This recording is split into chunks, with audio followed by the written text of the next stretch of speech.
Hey, what's up guys? Rev here. In the aftermath of TwitchCon, there's been a lot of discussion about cliques within the VTuber community. A lot of this conversation was spurred on by this tweet from Evanito's alternate account, where he describes his TwitchCon experience and how he noticed that there's a lot of cliques in the community and how some VTubers will only associate with people on their same caliber. And while many people agreed with this tweet and shared their similar experiences, this tweet also touched a nerve with other people who left angry replies or subtweets, which caused a whole lot of fighting and drama all across Twitter. Now, jumping into this topic is like jumping into the foam pit at TwitchCon. Like, it's dangerous. But I want to use my experiences both from a personal standpoint and covering VTubers, as well as conversations I've had in private with other VTubers over the last week involving this topic, so I can give you guys a little bit of insight as to how this all works. So right out of the gate, I'll make it clear, yes, there are cliques in the VTuber community. There have been cliques as long as there has been a community. There's a reason why they consider this high school 2.0. It's people reliving that experience, except this time, everyone's in their 20s and terminally online. Not to mention the fact there's also a financial component to all this, which makes things even more toxic. But yes, cliques in the VTuber community, just like cliques involving streamers or other content creators, are almost always based on, or at least founded on, your worth, your follower count, what you bring to the table to everyone else around you. And these things can happen naturally.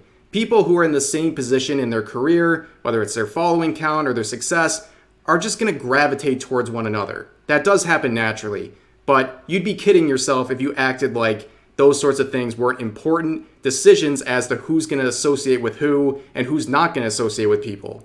Follower count is a big deal. And at TwitchCon, this was on full display. I have multiple VTubers who have DM'd me over the past week sharing very similar experiences where they'll be talking to someone and within the first sentence of conversation, they're asked what their follower count is. Now, speaking as someone who has the luxury of saying more than you to probably anyone who would ask, if you're asked that question in the first sentence you meet someone, laugh in their face and walk away, because that is not a person you want to associate with. Leaving that person, trust me, that kind of a person, you're saving yourself from that knife in your back that's probably going to happen the second you're not useful to them anymore. But yes, it's very clear that people value your worth. There are cliques, and people get outed from cliques.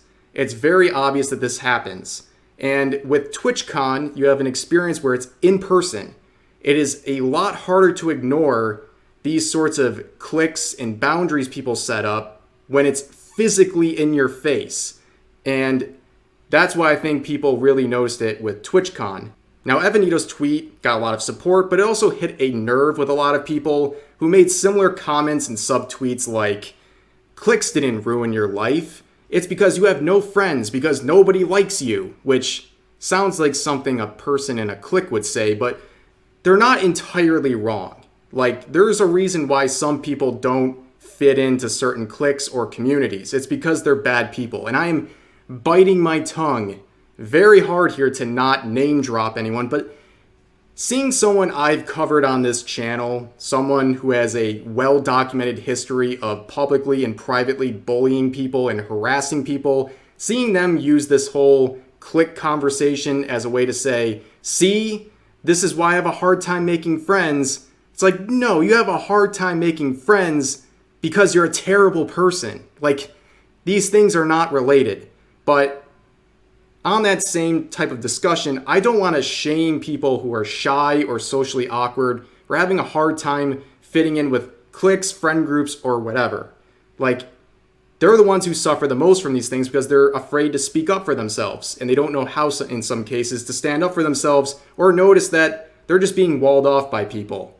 And those are not the people that should be shamed and made fun of because they're trying. Which then leads us into a related topic, and that's just unrealistic expectations. Some people act like cliques are everywhere and that you can't meet anybody because it's all just fake and phony. I mean, that's just too cynical. There are plenty of people to go out there and meet and become friends with and make friendship groups with, all those sorts of things. You have to actually try. A lot of people who feel like they can't meet anybody in content creation just haven't even tried because they assume whoever they're going to reach out to is fake or going to backstab them or whatever.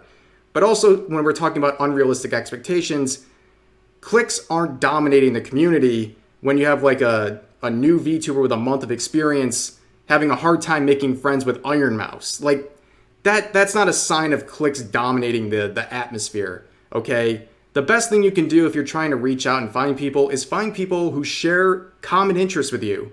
People who will actually enrich your life and your experience as a VTuber.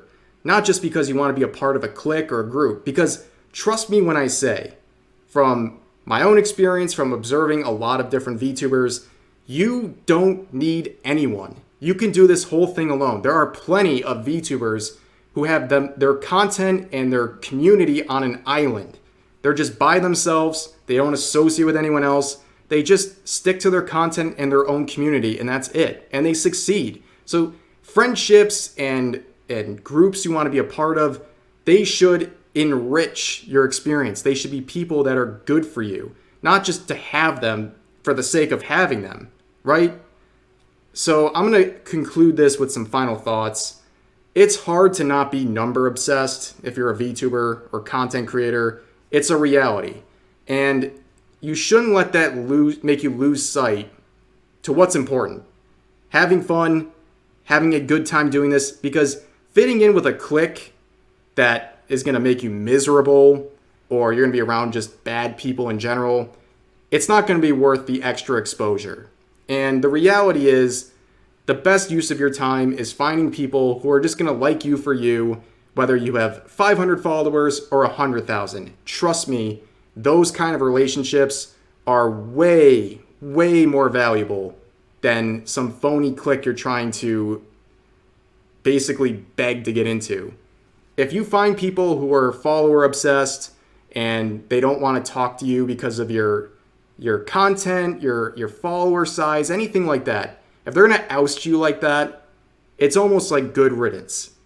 They're doing you a favor, because those kinds of people are going to be bad for you in the end, and you should just do your own thing and enjoy making content the way you want with the people you want. But again, this is obviously a very complicated situation, so I would really like to hear what you guys think about this whole concept of VTuber cliques in the comments section down below. And also, you may have noticed I've been playing some classic WoW here. If you're Horde side on Faralina, send me all of your gold. Your gold is forfeited. It's mine now. Send it to me. Send it to Rev Keck on Faralina. Give me all your gold. I don't like being broke. I need to play this game. I need to grind.